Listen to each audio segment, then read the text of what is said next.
6 line art tips for beginners. Tip 1. Change your sketch color and reduce opacity. The reason you lower the opacity and change the color of your sketch is because it makes it easier to do your line work on top of it. To do that, you can lock the alpha on your sketch layer, and that just means you cannot paint the transparent pixels on your sketch. You only paint on the actual sketch. So we're just going to press that button, change our color, and lather the canvas with our paint. And you'll see that it only paints the sketch lines and it doesn't go outside of them. And another way that you can do that is by pressing Shift Backspace, and that'll paint your entire sketch with the foreground color. Tip 2. Use the right brush size. And what I mean by that is make the brush the size that you want your line art to be. That way when you press firmly, you'll reach that same thickness every time.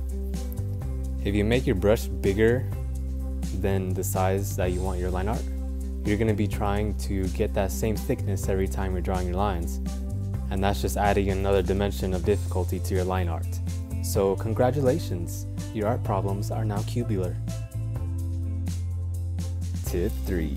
Confident lines. I don't even know what that means. No one knows what it means, but it's provocative. No, it's not. It gets the people going. Yeah, I was confused when I first heard it too. But to demonstrate it, look at this line. Now look at this line. Yeah, that's the difference. To get more confident lines, you need to practice your line work and your penmanship. And to do that, you could create your own line sheet. And in this line sheet, what you'll do is create a layer filled with lines, reduce the opacity, and then on the layer above it, trace those lines. And that will help you out. Tip 4. Pivot at your shoulder and elbow.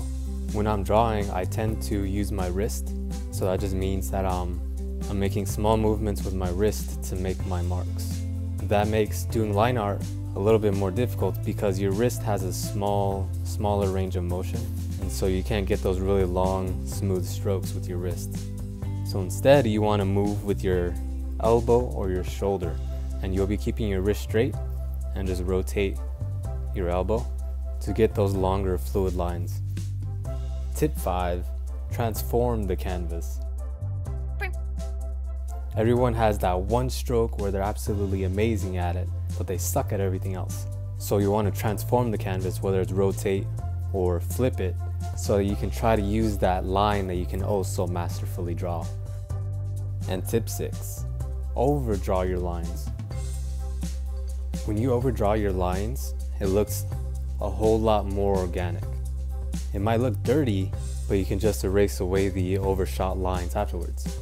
When you don't connect them, you have to connect them manually, and it's glaringly obvious because you ruin the flow of that line. So to recap, change the color of your sketch and reduce the opacity. Don't make your brush too big. Practice your confident lines. Pivot at your shoulder or elbow. Transform the canvas, and overdraw your lines. Hey guys, thanks for watching the video. If you enjoyed it, hit the subscribe button, and in the comments section, let me know what you want to learn next. And leave your Instagram so I can check out your beautiful art.